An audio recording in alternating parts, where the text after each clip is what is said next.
Tudo bem? Voltei no vídeo de hoje para conversar um pouco mais, falar com vocês. Hoje eu quero falar um pouco sobre o lúpus novamente, dizendo, eu tenho um diagnóstico de lúpus, e agora? O que é o lúpus? O lúpus ele é uma doença autoimune. Isso significa que a gente não pega lúpus, não existe ninguém que pega lúpus, né? O lúpus, ele é o próprio organismo que começa a se atacar. As células de imunidade, elas existem no nosso organismo para nos defender de doenças, né? E só que no caso de quem tem lúpus, essas células, ao invés de nos defender, começam a nos atacar, fazendo com que a gente comece a ter diversas inflamações, né? Isso em diversas áreas do corpo. Bom, o lúpus, no meu caso, como eu tô contando, é a minha experiência.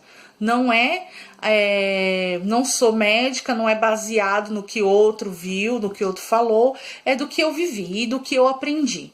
Então, assim, o lúpus, ele tem 4 tipos, né?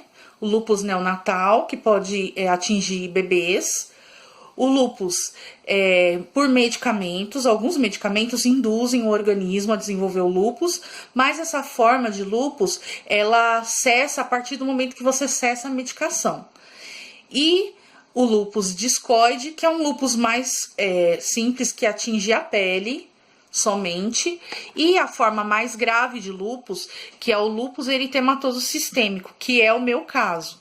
Então, aqueles 10 quesitos que eu falei ontem, eles são válidos para o lúpus eritematoso sistêmico, porque ele tem que atingir diversos órgãos e diversos fatores para poder se tornar sistêmico, né? Ter esse diagnóstico de sistêmico.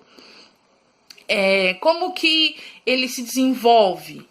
Normalmente, a pessoa, ela tem uma predisposição genética para ter esse tipo de doença autoimune. Normalmente, as doenças autoimunes, elas vêm de uma predisposição genética. Muitas vezes, não é porque a mãe teve que o filho vai ter, mas existe um gene lá que o filho tem. Isso não quer dizer que porque a mãe tem, o filho vai ter. Isso não tem relação direta. Até na minha família, ninguém tem lúpus diretamente, mas tem outras doenças autoimunes. Então, quer dizer, né? Algum gene com certeza teve. Com relação ao tratamento, o tratamento ele é muito individualizado, porque cada pessoa vem desenvolver um sintoma diferente. Tem uns sintomas que são básicos, que são os que eu falei ontem, mas, no geral, a gente percebe que cada pessoa tem um tipo de desenvolvimento da doença e tem, conforme os seus sintomas, a gravidade dos sintomas, um tratamento. E da mesma forma, uma reação diferente ao tratamento. Então, o lúpus ele é uma doença muito complicada, porque o que serve para mim, muitas vezes não vai servir para outra pessoa. O que a gente tem é a orientação do que fazer, de como procurar tratamento, como procurar continuar com a medicação, com os exames, sempre tá fazendo monitoramento. Mas, na verdade, assim, a gente sabe, a partir do momento que você tem o diagnóstico, que o lúpus ele não tem cura. Hoje, infelizmente, o lúpus é considerado uma doença crônica e incurável, né? O que a gente consegue não é a cura, o que a gente consegue é uma remissão. Muitas pessoas conseguem.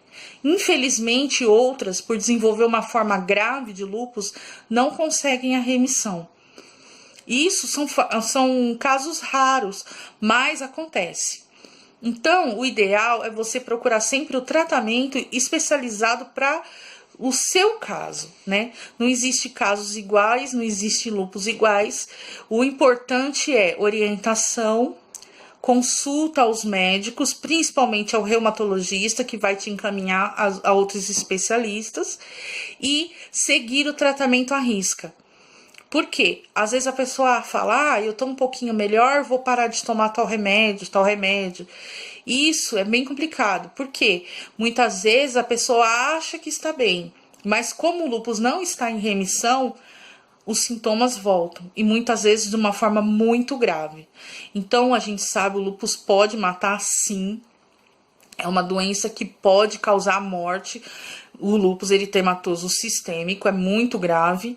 Então, o que é importante é orientação, tratamento, persistir no tratamento e sempre o acompanhamento médico. Não dá para fazer as coisas por conta. Não dá para parar ou começar uma medicação por conta, porque o nosso organismo precisa do acompanhamento. Tem muitas pessoas que vivem 20, 30, 40 anos com lúpus, mas são pessoas persistentes. Persistiram no tratamento, persistiram no acompanhamento e se cuidam. Não tem outra forma de enfrentar o lúpus. Então, conto com vocês. Vou continuar fazendo vídeo. Amanhã eu vou falar mais um pouco sobre o tratamento, em específico sobre medicações. Nada como uma especialista, uma médica, mas vou falar um pouco sobre a minha experiência com as medicações que eu tive acesso e um pouco sobre as medicações no SUS, tá bom? Amanhã a gente se encontra, espero que vocês estejam gostando dos vídeos, gostaria muito que vocês pudessem compartilhar, curtir e outra coisa, comentar para que eu tenha mais assuntos, mais dúvidas de vocês. Por enquanto eu estou falando mais de mim, mas acredito que é muito importante a gente conseguir trocar experiências e tirar as dúvidas de vocês, tá? Então, forte abraço, fiquem com Deus e amanhã eu volto com mais um vídeo. Então, comente dando ideias, falando o que vocês gostariam que eu falasse, que com certeza se eu tiver conhecimento, eu vou falar e se eu não tiver, eu vou procurar ter conhecimento para falar para vocês, tá bom? Forte abraço, fiquem com Deus. Tchau, tchau.